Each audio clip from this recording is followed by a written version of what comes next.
Tickets. Tickets, please.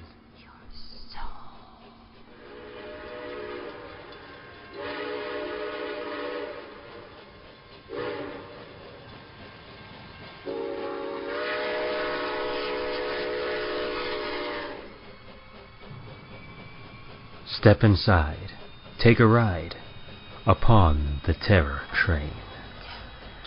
All aboard, be fair warned, these rails house fear and pain. Find a seat, don't mind the heat, just pray the lights stay on. Upon these rails, these bloody rails, in darkness lies no dawn.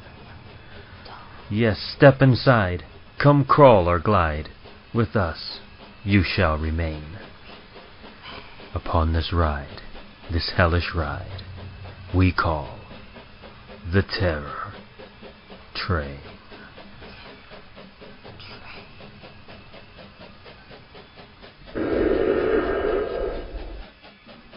Ticket, please.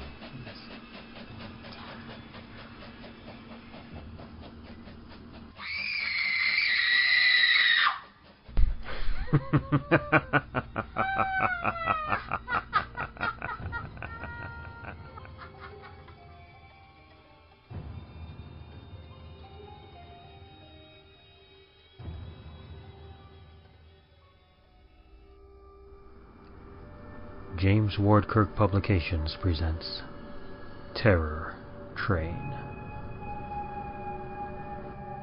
Episode 104, Illinois.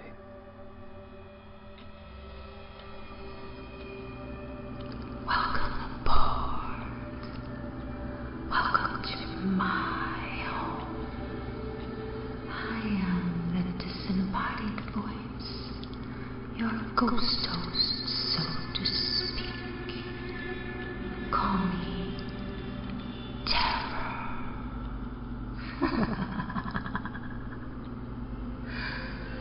Welcome to my train. Be you dead, undead, or of the living.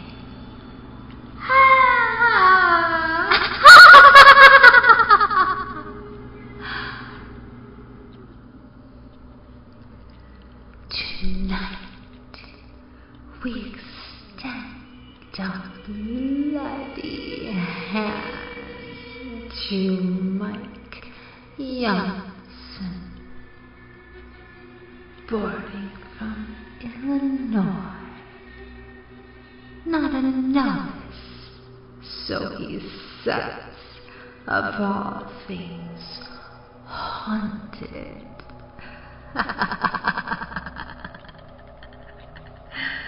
Well, we have eternity to prove him wrong.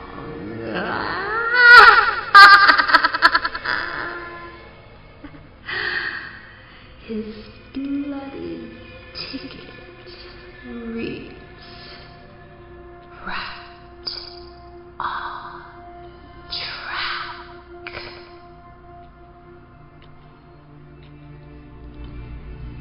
Ticket, please.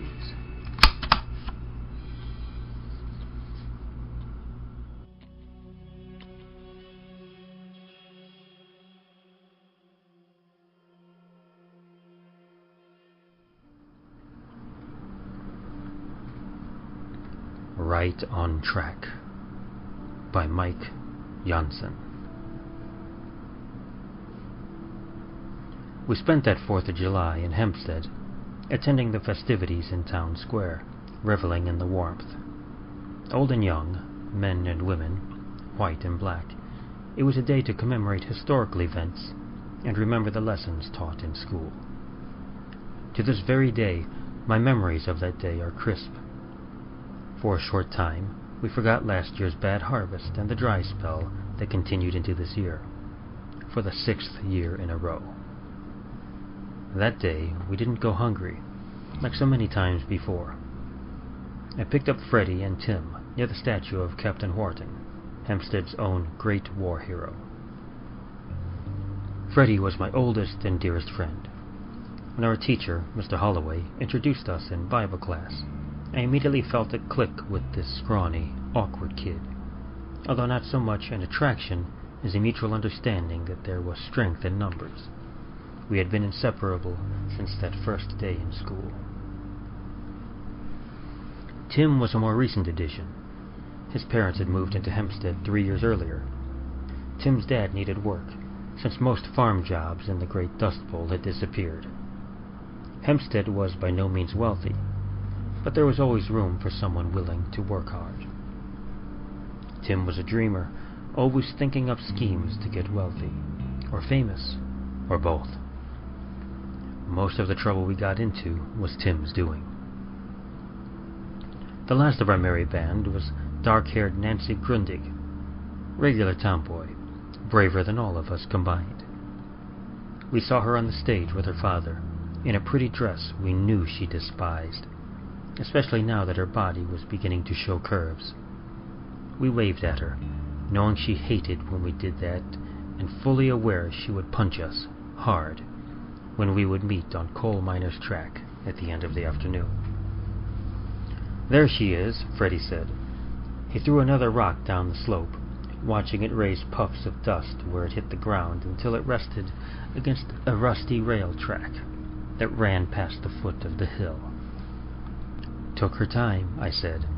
I shifted my straw hat a little to get a better look at the odd shapes of the small white clouds that drifted by up high. Tim spat out a piece of grass and waved. He and Nancy were kind of popular in school, and Freddie and I sometimes wondered what attracted them to us. Was it some kind of weird loyalty? Did they genuinely enjoy spending time with the two less than popular kids? Or did they see something in us that neither Freddie nor I could understand? Nancy had a long face. She wore her older brother's trousers and shirt, stitched with enough patches, mostly to obscure the original fabric. "My folks wouldn't let me go," she explained. "It's okay," I said. "Sun's not setting for another hour, maybe 2. You climbed out the window again?" She nodded and held up a knapsack. "Mom baked too many cookies for the contest. I snagged a bag full." Tim got up and patted his own bag. "Perfect for a midnight picnic with some wine and sausage. What did you guys bring?" "Some cornbread," Freddie said. I knew he saved it out of his own mouth this afternoon. His parents had trouble making ends meet. "We won't go hungry then," I said. "My mom's packed a jar of her strawberry jam and a bag of scones." Nancy looked at me. "Your folks let you go out at night?" "They think I'm sleeping over at Freddie's," I replied. Freddie chimed in. "And I'm sleeping over at Frank's." We had it all figured out. We even had an oil lamp with us. "So, we're all up to it?" Tim asked. He reached out his hand and looked at us. We each laid our hand on his. Tim smiled. "It's on, then. Tonight we sleep in Kensington Station. What an adventure, huh?" "What if it's really haunted?" Freddie asked, a soft tremble in his voice. Tim shrugged. "We'll see that when we get there." He walked down the slope until he reached the tracks, then waited for us to follow. Although it's a lot less warm and dry now than all those years ago, I can somehow still feel the heat emanating from the ground. The gravel soaked up the sun all day long. As we walked along the path the railroad cut through the woods and hills, we heard the track's metal creak as it shifted slightly and settled on the bed of sand, stone, and pebbles. We hummed, "Brother, Could You Spare a Dime?" That had been popular a few years back. We sang the chorus out loud, as well as the phrase, "Once I built a railroad, now it's done." The walk from Hempstead to Kensington Station took well over 3 hours, but the weather was good, and we knew of at least 2 streams that crossed our paths, and that allowed us a drink or 2. The first abandoned cars were on a piece of side track. They were coal cars, still filled with stones that might have been coal or perhaps some type of ore. Remnants of dark brown paint on gray weathered wood above the reddish-brown rusted wheels contrasted with the bright greens of the summer forest. As always, we climbed the cars, picked up hand-sized stones and threw them as far into the forest as we could. Nancy won. Her aim was impeccable, and her stones flew almost twice as far as mine and Freddy's. Only Tim managed to get close. "It will be dark soon," Freddy said. He was worried about sundown when the no-see-ums were out in force, especially on a hot summer day. We knew they always singled him out. "Ranger's Ledge is close by," I said. "Last time you barely scratched. Want to sit and watch sundown from the top?" "Yes, please," Freddy said. He took the lead up the north slope. Tim and Nancy followed. I looked back once more, seeing in my mind's eye the many coal cars, freshly painted, filled to the brim with coal and ore, moving slowly along the track, pulled by some invisible locomotive that huffed somewhere around one of the many bends. "Frankie," Nancy called. "Stop daydreaming." I shook my head and quickly followed them. Ranger's Ledge was a broad, rocky outcrop with a magnificent view of the surrounding land. The path the rail track cleared through some of the forest was clearly visible, winding back and forth between some of the rocky hills in this part, but straightening a few miles on to go directly onto Kensington. We had made the trip a couple of times, but never at the evening.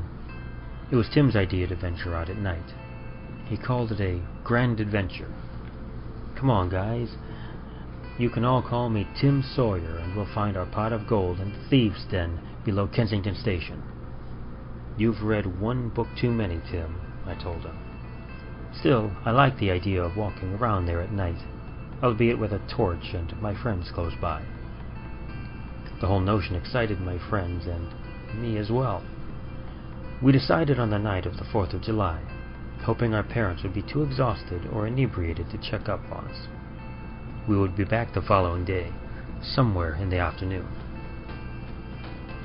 Then the sun touched the land, and we all were silent, all of us, while the glowing sphere sank below the faraway horizon. I kept an eye on Freddy, but apart from some idle neck-scratching, he did not seem bothered by the invisible pests foraging for blood in the dying daylight. That pleased me. Freddy and I dealt with bullying classmates all day, every day. Where I could shrug off their pranks and catcalls, they often hit Freddy hard, shaming and hurting him, both physically and mentally. Sometimes there wasn't much I could do, just be there for him when someone bloodied his nose. But that seemed enough. "We should be out of the forest before it gets really dark," Tim said. "We have another hour of dusk, so let's go." When we descended from Ranger's Ledge, the light in the forest along the tracks had changed. The friendly greens had turned a darker shade, and the shadows below the canopy were deeper and somehow threatening. We were all happy for the long twilight that allowed us to move out of the forest and onto the prairie where the tracks ran in a nearly straight line. Tall grasses covered the tracks and the bed of gravel they rested on. The chirping of crickets and other insect sounds surrounded us, much different from the deep silence of the forest. I remember feeling vaguely relieved that we were out in the open, with the light of the stars illuminating the prairie and the far-off hills and mountains. Nancy and Tim were slightly ahead, and they whispered and giggled a lot. "What's so funny?" I asked, raising my voice enough so that they could hear me. Tim stopped and turned, a smile on his face. "Nancy and I wondered how you and Freddy would react to the ghost of Injun Joe." I snorted. "Probably much the same as you, Tim, and I think it involved shitting my pants." Tim and Nancy both laughed, but it was strained. They'd had a different scenario in mind, obviously. On the inside, I sighed. With friends like these. Later on, Tim and Nancy would walk with me, at least the first few years. Tim was the first to stop visiting. Nancy decided to call it quits the year after. Considering their earlier behavior, I wasn't surprised, or even angry. Ever since, I've walked the track all by myself, just me and my memories of that fateful 4th of July. Kensington Station was really not much more than several tracks spreading out to the various coal mine entrances in the vicinity. Coal cars would be loaded at the mines and placed on a side track until the next train arrived to deliver passengers and pick up coal and ore, mostly for the steel works in Mauchly to the north. A black hill of discarded ore and coal towered over the station, a bleak reminder of better days. Once a lively place, the station sported a drugstore and a cheap motel for those miners that remained during the week. But Kensington had been so remote that no one wanted to settle there for longer than strictly necessary. Now we wandered around the decrepit building, rifling through old pamphlets with timetables and looking for hidden nooks that might contain archaeological treasure still. Or perhaps Injun Joe's pot of gold, like Tim kept reminding us. The drugstore held piles of old wood, formerly cupboards filled with canned food, bags of rice and flour, jars of molasses and lard. For some reason, we started whispering the moment we entered the total darkness of this old station building. It seemed like someone was watching us, invisible eyes scrutinizing these unexpected invaders. Around midnight, we sat together around my oil lamp in the lobby of the cheap motel on some broken chairs and enjoyed a meal of scones, cookies, and cornbread, lavishly covered in strawberry jam. We took turns drinking wine from the bottle, and the look of surprise on Freddie's face made us giggle. "Tell us a story, Tim," Nancy said. Tim grinned. "You guys sure?" Freddie and I looked at each other. Tim could tell nasty stories. I blinked. He nodded. "Okay, good," I said. Tim sat close to the fire and started his tale while we ate and drank. And so he got on the train that morning, sat down in one of the carriages, and read a newspaper. The train had traveled some time when the lights dimmed. He looked up and saw the lands were dark. He looked out one of the windows and saw the locomotive covered in flames. The lands turned night black. Panicked, he left his carriage and moved to the next one. He saw several passengers, all reading papers, but when he got close, he saw their hands were desiccated flesh. Tim paused and drank some more wine. "And then? What happened?" Nancy asked. Tim showed an evil smile. "Does it need an ending? There are so many possibilities. Just think about it." Moreover, he refused to continue. I finished his tale 1,000 times at least, each version more gruesome, more outlandish than the next. It's an alternative to thinking of what really happened that night. I still remember waking up in the lobby, the three of us, Tim, Nancy, and myself. Freddie was gone. The sun had not yet come up, but the first light illuminated a glorious clear sky. The morning air felt fresh and sharp, and filled with the scent of dew on prairie grass. We walked around, thinking Freddie could have stumbled somewhere, maybe hurt himself. There were treacherous pits around the station, as well as long-forgotten deep holes and failed or unstable mine shafts. None of us dared go near the old steam locomotive. There was something odd about it. It stood off to the side, on its own piece of track, with rusted steel chains and padlocks around its axles and the track, like someone was trying to keep it from being stolen. It was somehow threatening, emanating a darkness of the mind that crept into our imaginations, reminding us of the train in Tim's story the night before, feeding our worst fears. The old steam locomotive was still there, still dark, though more thoroughly rusted. From the locomotive I could almost see the hole in the hillside where Freddie's bones were found, well after the Second World War. Seeing it brought back more memories. When we returned to Hempstead the next day, our hearts were heavy and our minds fearfully pondered our parents' reaction. We weren't disappointed. Soon we traveled back to Kensington Station, this time on horse and carriage, with several adults accompanying us with lamps and rescue gear. Instead of spending the weekend in church, we searched, called, and dug in any likely place that might hold a body. We even dared to look inside the old steam loke. Late Sunday evening, the sheriff called it quits. If we haven't found him by now, we're not going to find him in the darkness. We drove back in silence, with only the occasional sob coming from the carriage holding Frankie's parents. School was never the same without Frankie. When the shock of his disappearance and likely death wore off, the bullies came back with a vengeance. Not a day went by without some hurtful remark or nasty prank. Eventually I grew up and spent some time in the army toward the end of the war, but I never once missed out on my yearly trip along the coal track from Hempstead to Kensington Station. In my mind's eye, I could see the slow deterioration of the place, of the tracks, the trees that grew to double or triple size in the almost 70 years I've been coming here.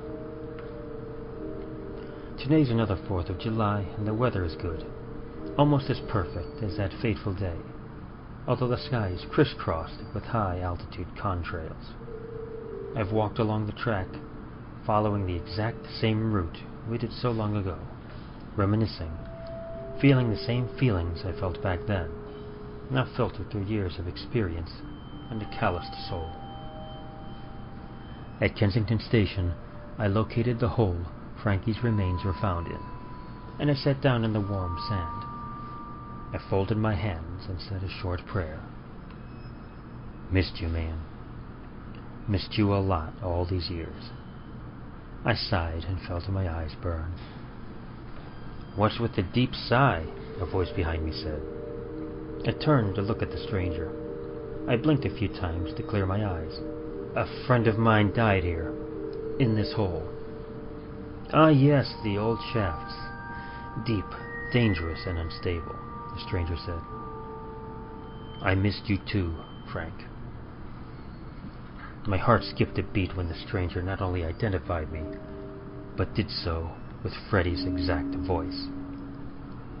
I looked at him, carefully, suspicious. Do we know each other? When he smiled, I knew who he was. It is you, isn't it? How can this be? What the hell happened? Freddy looked like a tall man in his mid-30s. Big brown sideburns, brown eyes, and a clear skin. He wore simple jeans and a white t-shirt. That night, I needed to step outside for a piss. I met Tim's Injun Joe.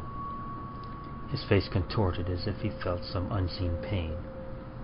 He was a bad man, and he hurt me. Jesus, I said. I felt for this boy, this man. He had nothing to do with it, Freddy said. Injun Joe was an old vagrant, and I was an easy, weak prey for him. After he had his way with me, he hit me over the head several times and threw me down the hole. We looked for you, for hours, a whole day at least, I explained. Your parents returned several times. I smiled at him. But here you are.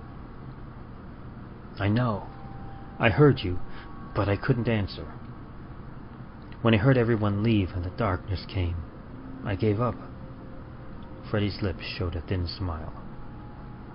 I did not want to leave you alone, but I had little choice. I shook my head in confusion. I never blamed you, Freddy. I was just very sad that you were gone. I noticed you visited several times a year, Freddy said. You searched the station and the mine entrances. You even looked under the locomotive, although it scared you. Why did you never show yourself? I asked. You look young, actually. Freddy blinked. Look around you, at the horizon, at the sky. Look real good, and tell me what you see. I wondered what he meant by that, but listened. I gazed at the horizon for a while, not seeing, until almost cross-eyed. I saw the flames appear. Holy crap, is that some kind of bushfire? Now, look up, Freddy said. My eyes saw the sky like never before. Glorious, riveting, and overwhelming, and the sight left me open-mouthed. I stood for at least a minute until the sound of an approaching train pulled me from my reverie. I looked along the track and, far away, saw the lights approach. I thought this track was abandoned years ago. That is correct, Freddy said. It only rides on special occasions. I'm the special occasion? I asked, beginning to realize what was going on, feeling the onset of panic. Have I... Freddy smiled at me, benevolently. Somehow his presence and relaxed demeanor calmed me. We waited in silence until the train was close. I recognized the locomotive that pulled the carriages. It was the same steam loc that we did not dare approach all those years.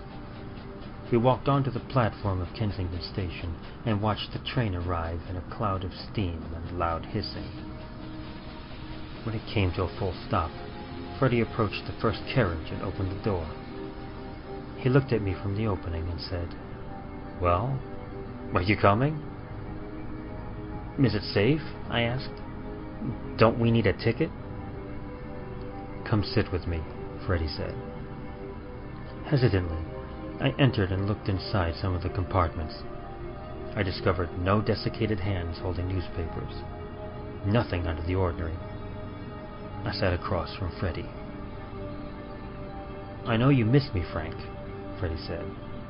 "And I missed you too. That's why I waited all these years, until you were ready to join me.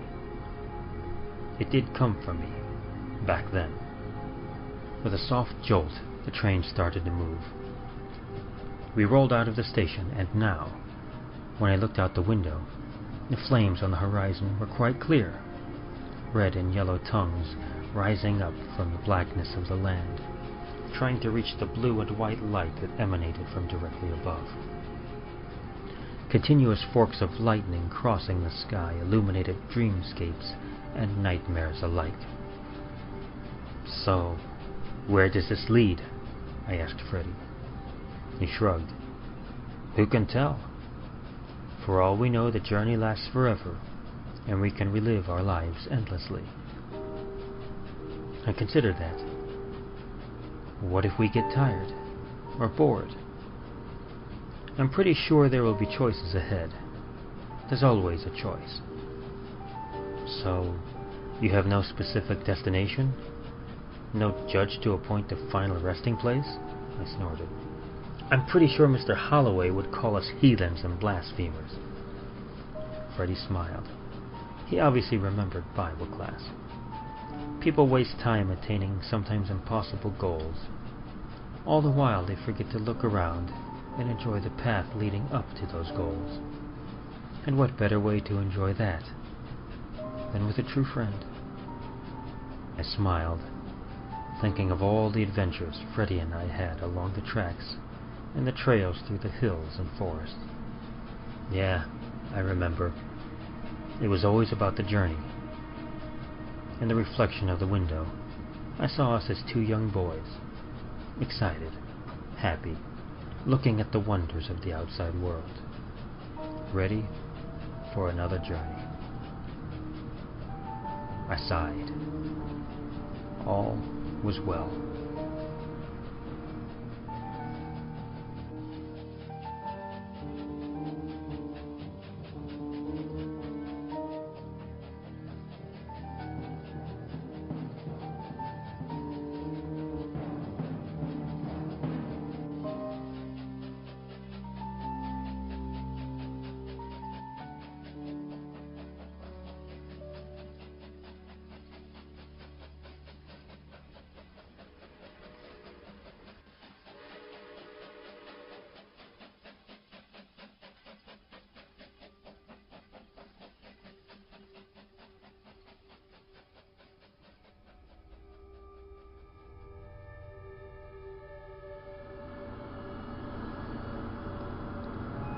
Yes, our guests have taken their permanent seats. From New York to time infinite. Are you ready to join them? Perhaps another story will lure you. Choose a car, any car, for the time we had a permanent guest, as they tell their tales of horror at its best. Come, yes, join me. My name is Terror,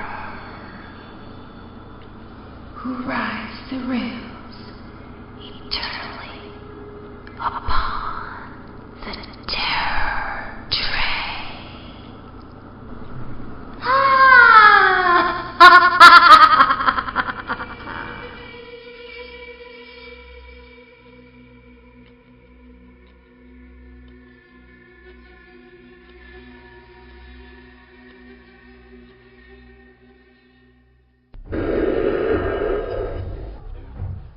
Survived this trek? No turning back. Dare resist, just try. Step back inside, we'll be your guide. So many ways to die. Upon this ride, nowhere to hide. With us, you shall remain. Upon this ride, this hellish ride, we call the Terror Train.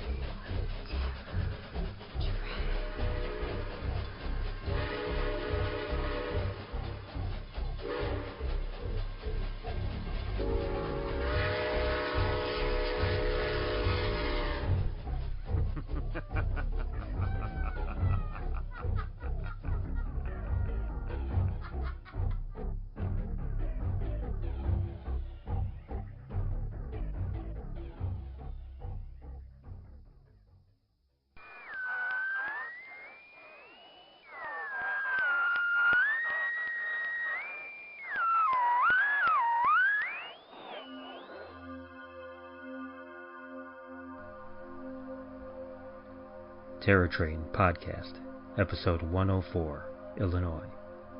Produced by Krista Clark Grabowski, David Schutz II, and Mary Genevieve Fortier. Podcast directed and arranged by David Schutz II. The conductor, your narrator, was created by and played by David Schutz II. Terror, the disembodied voice, was created by and played by Mary Genevieve Fortier. Terror Train Podcast opening and closing poems written by Mary Genevieve Fortier. Host segment dialogue for Terror, the disembodied voice, written by Mary Genevieve Fortier. Production music, The House of Leaves, Chase Pulse, The Hive, and The Voices by Kevin MacLeod, Incompetech.com. Featured work, Right on Track, written by Mike Jansen. Production music, Clean Soul, Deep Haze, Ghost Story. Excerpt from Long Note 4, Inner Sanctum, It Is Lost, Quinn's Song, A New Man, and Quinn's Song, The Dance Begins, by Kevin MacLeod, Incompetech.com. Podcast program edited by David Schutz II. The stories and poems presented in the Terror Train podcasts are all featured in the James Ward Kirk Publishing Anthology, Terror Train, which was edited by Krista Clark Grabowski and A. Henry Keene. Cover art by Stephen Cooney. Content copyright 2014. Terror Train, Podcast Episode 104, Illinois. Copyright 2014.